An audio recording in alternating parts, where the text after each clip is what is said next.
Hey Watchers, it's your girl Big Ish and I'm back baby with another review. This week we're reviewing Nina on Hulu, starring Zoe Saldana as Nina Simone herself and also David Olayo as Clifton Henderson. I hope I said his name correctly, but comment down below if I said it wrong. But if you'd like to hear more, stay tuned.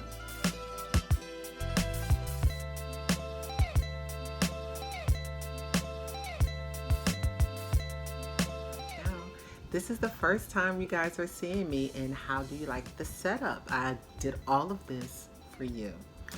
So I'm gonna get a beat in here because I'm in trouble.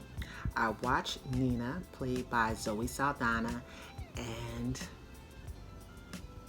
I liked it.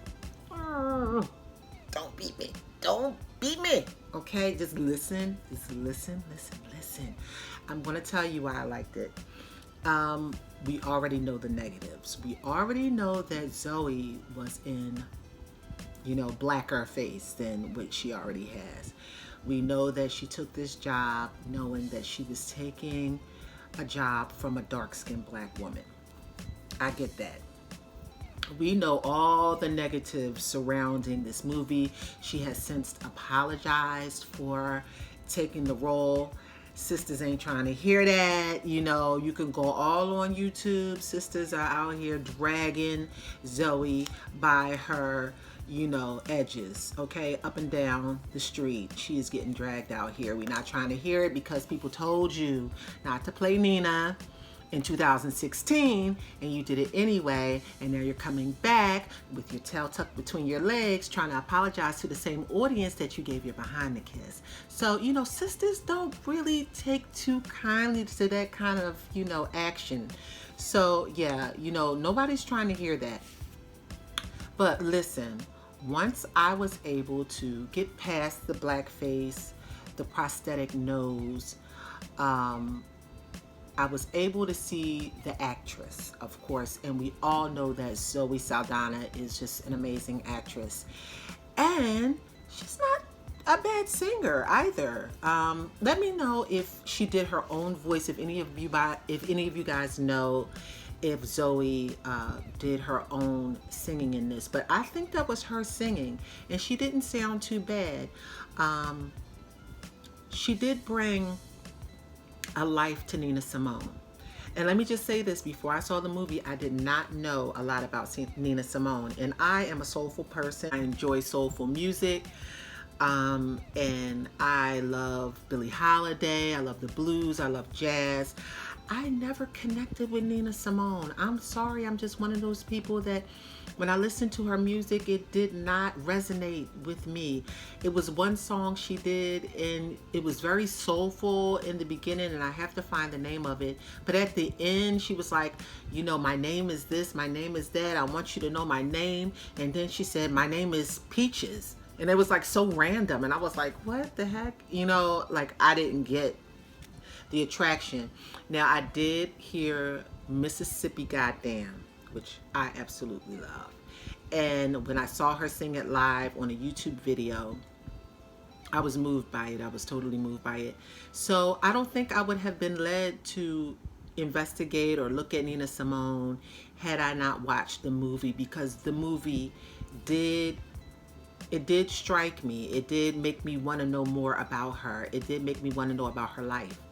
It does chronicle the last 10 years of her life, which people were angry about because they didn't really show her rise to fame, except for a little bit in the beginning where they talk about how she was at a recital and she told the people at the recital that her mom and dad were not going to be sitting in the back. They were going to come up front and listen to her sing. And I was like, okay, she sounds like a little Big Ish. That's how I was when I was younger. I was very militant from the womb, okay?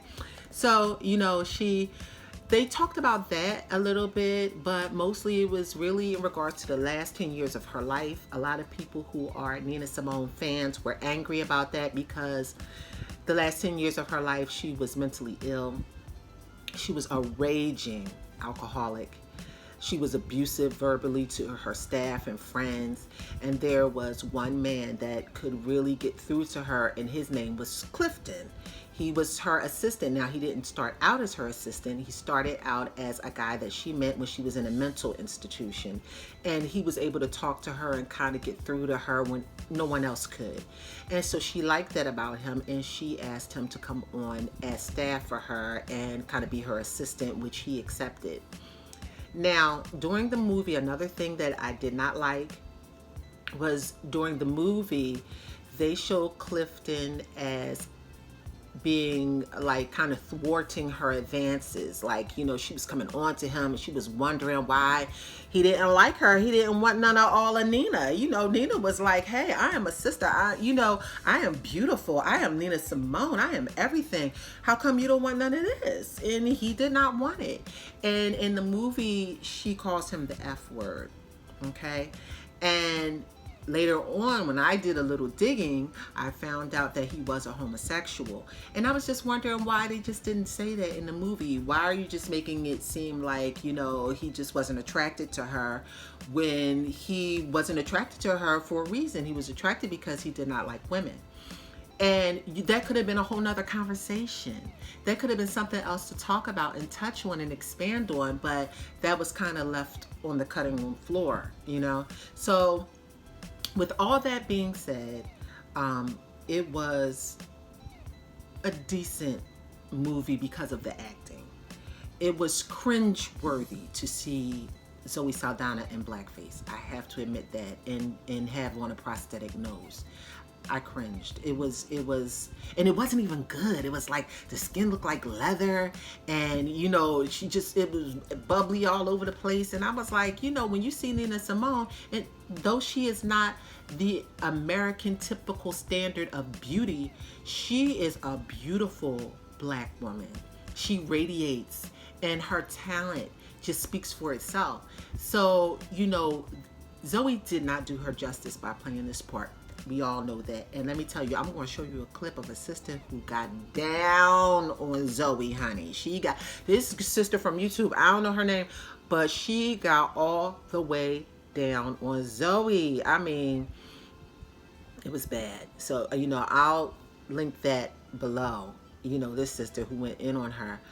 But, you know, again, like I said before, once you get past the looks of Zoe Saldana in blackface, it was good acting. She's a good actress, you know, what can you say?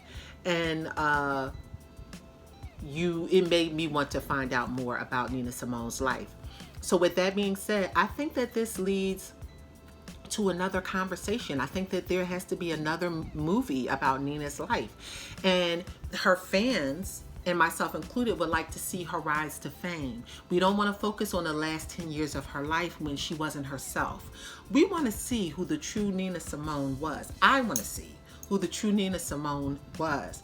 I want to see her life, her struggles, her loves, her losses, you know, her liaisons, so to speak, you know, her rendezvous, you know, in Paris, you know, with, you know, the French men, and, you know, and all of the French women as well, so they say, you know. So I want to see, you know, her in her heyday and her shining light and her glory, you know. So there is an opportunity for that to happen now. People have said that India Arie could play Nina. And I don't know if India Arie is an actress. I don't know if she would even accept the role, if she was, you know, down for it. But there is an actress, and Quanzilla. I spoke to Quanzilla over the phone, and he's another YouTuber who is just dynamite. Head over to his channel at Quanzilla, and you know, like and subscribe to his channel. We had a conversation about that. He is another YouTuber who does reviews, and we talked about how he actually brought up that Leslie Jones, okay, from Saturday Night Live, she could play Nina Simone, and she could. Take a look. Leslie Jones could easily play Nina Simone. Leslie is considered a comedic actress, but this would be an opportunity for her to cross over into being taken seriously, into being a black actress that looks like us, that's big like me, because I'm a 6-footer, honey. I'm 6'2", in, you know, in my flat feet. That's without any heels on. And, you know, she has the wide nose. She has the thick lips, you know, and she is all around sister. We would love to see somebody like Leslie Jones play Nina Simone and do her justice, because she is a good actress. And so we would like to see that. I know she's doing comedy, and she did Ghostbusters, as me and Kwanzilla was talking about, and I don't think that did too well.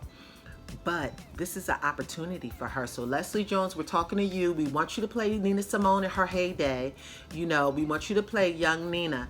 And we want to see Nina Simone's legacy. We want to see her justice due to her. And we want her to have her flowers and her roses. Don't you? Did you see Nina? Are you going to check it out? It's on Hulu. You know, it's free. I mean, you know, it's on Hulu. I watched it. I listened to the music. I enjoyed it. I spent all of my Sunday listening to Nina Simone, which I had never done before because I was not a fan. And it kind of led me to really like her work. Check it out. Let me know what you think. Do you think that we should do Nina again? What do you think? Don't you think Leslie Jones could play Nina? She would be great, right? Don't you think that we need another opportunity to tell her story? Comment down below, like, subscribe to my channel. Let me know if you want me to go back into the shadows, honey, because the sister sure will. I will hide back in those shadows and you will never see this face again. Or do you like seeing me in front of the camera? Do you like my setup? What do you think? Likes, comment, and subscribe to my channel, and I'll catch you next time. Bye.